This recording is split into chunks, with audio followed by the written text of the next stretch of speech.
तासिका में हमने चांदनी रात में कविता लिखी और उस कविता के माध्यम से रात का मनोरा और सुंदर वर्णन देखा। मुझे आशा है कि वह कविता आपने गाई होगी और आपने स्वाध्याय भी लिखा होगा। आज की तासिका में हम पहली इकाई का दूसरा पाठ जो है बिल्ली का विलंबुड़ा जो राजेंद्र लाल खंडा जी द्वारा लिखित है यह देखेंगे। विलंबुड़ा इस शब्द का अर्थ यह है कि बिल्ली का बच्चा।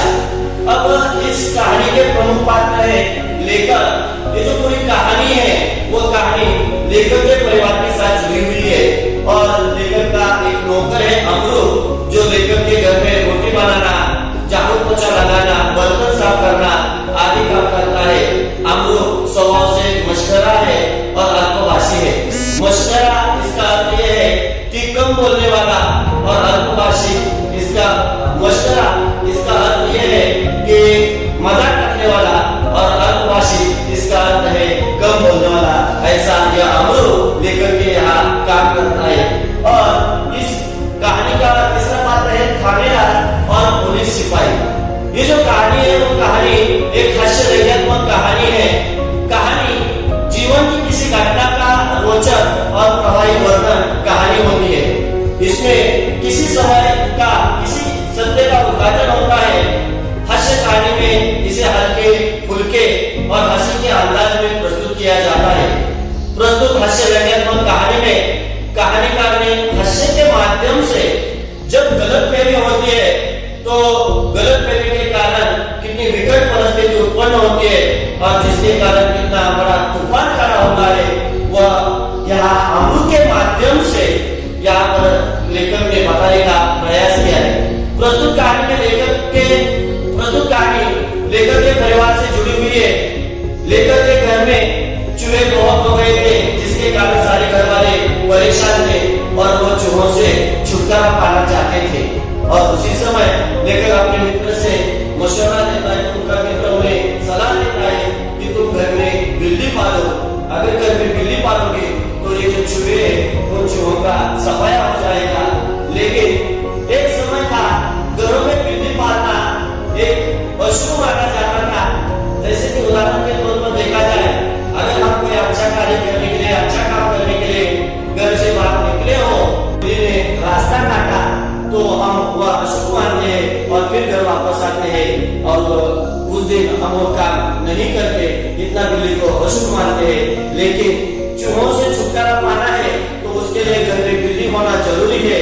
और इस प्रकार यहाँ पर लेखक भी अब बिल्ली पालना चाहते हैं और उन्होंने वहां पर उन्होंने अपने घर में एक बिल्ली का पिल्ला भी लाया। उसकी खूब खातिर होने लगी क्योंकि आपको पता है कि घर में कोई भी प्राणी आता है छोटा सा तो बच्चे उसकी कितनी खातिर करते हैं। उसी प्रकार लेखक के घर में भी बिल्ली की बहुत खातिर होने लगी। कभी उसे दूध पिलाया जाता था, कभी रोटी खिलाई जाती थी और बिल्ली जिस उद्देश्य लाई गई थी वो उद्देश्य बिल्ली ने यहाँ पर अपना पूरा किया। उसने चूहों का सफाई करना शुरू किया और कुछ ही दिनों में घर के सारे चूहे जो है वो चूहे भी गायब हो गए, खत्म हो गए। अब लेखक बहुत खुश हो गए, लेखक का परिवार भी खुश हो गया, सब खुश थे क्योंकि घर में अब चूहे नहीं बचे थे।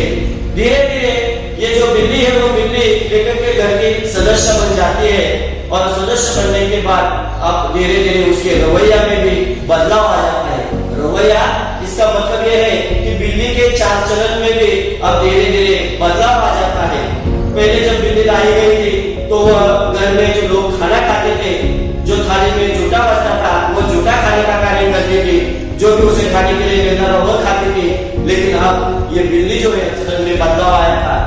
वह घर के सारे लोग सोने के बाद रसोई में जाकर जो भी कुछ दिखता था वो खाने का काम करती थी। कभी कभार रसोई में दुबक कर यानी छिपकर बैठती थी और मौका मिलते ही घर के रसोई की चीजें जो है वो चीजें खाने का काम करती थी। एक दिन सुबह उठते ही माँ ने देखा कि कड़े हुए दूध का दही जो रात को बड़े चाव से जमाया गया था, बिल्ली खूब मजे से उस दही पर ताव मार रही थी जिसके कारण माँ को गुस्सा आया और सब लोग परेशान हो गए। अब सबके सामने एक ही चिंता थी कि इस बिल्ली से छुटकारा या बिल्ली से पीछा कैसे छुड़ाया जाए। अब सब लोग यही सोच रहे थे क्योंकि अब ये बिल्ली जो है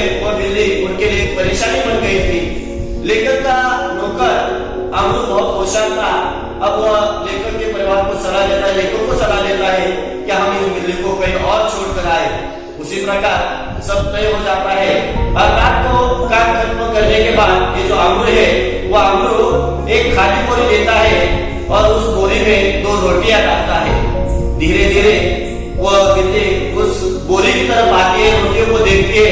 उस समय अमरू छिपकर बैठा था और वो जो बिल्ली है, वो बिल्ली रोटियों को देखकर उस बोरी के अंदर रोटियां खाने के लिए चली जाती है। जैसे ही बिल्ली अंदर चली जाती है, अमरू झट से उस बोरी का मुंह बंद करता है और उसे बांध कर रखता है। लेकिन यह कार्य करते करते रात के 10 बज चुके थे, समय बहुत हो गया था। इसीलिए लेखक उसे कहते हैं कि इसे कल सुबह तुम दूर कहीं छोड़कर आ जाओ। अब दूसरा दिन निकलता है, सुबह होती है, लेकिन चाय नाश्ता बनाते बनाते 8 बज जाते हैं। तो लेखक अमरू को याद दिलाते कि तुम्हें उस बिल्ली को कहीं छोड़कर आना है। अब अमरू उस बोरी को अपने कंधे पर उठाता है और धीरे धीरे रास्ते से निकल पड़ता है।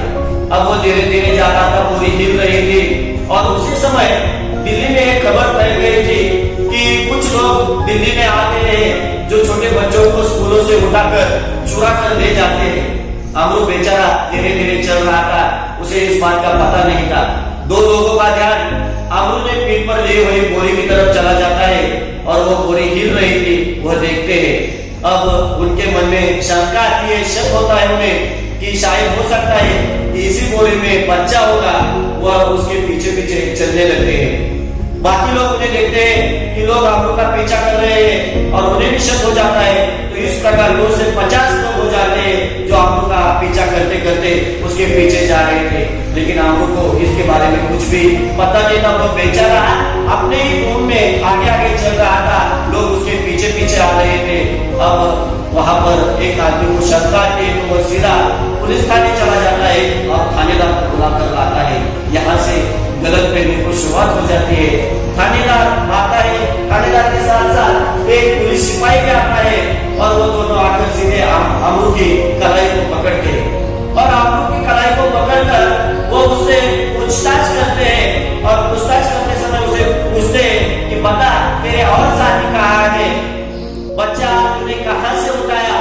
इस प्रकार थानेदार उसे पूछताछ करने लगता है। लेकिन अमरू चुपचाप खड़ा था, उसे इसके बारे में कुछ भी ज्ञान नहीं था। वो सिर्फ देख रहा था। वो मजाकी था, अल्पभाषी था, कम बोलता था, इसीलिए वह दिल में ही हंस रहा था। अब लोगों को गुस्सा आने लगा। लोग थानेदार से कहते हैं आप एक काम कीजिए, ऐसी पूछताछ मत कीजिए, जरा 2-4 डंडे लगाइए, तब ये बताएगा कि बच्चा कहाँ से उठाया है। बेचारा अमरू अब समझ गया।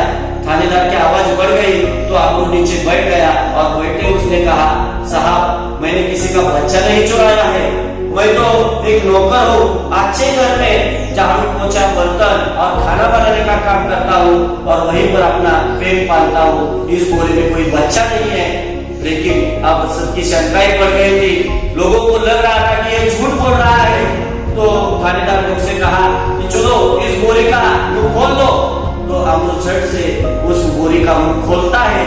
जैसे ही बोरी का मुंह खुलता है, उस बोरी से बिल्ली भागकर चली जाती है और सबको अपनी कलाई पर पछतावा हो जाता है। अपनी गलतफहमी के कारण कितना वहां पर बखेड़ा खड़ा हो गया, यह सबकी समझ में आता है।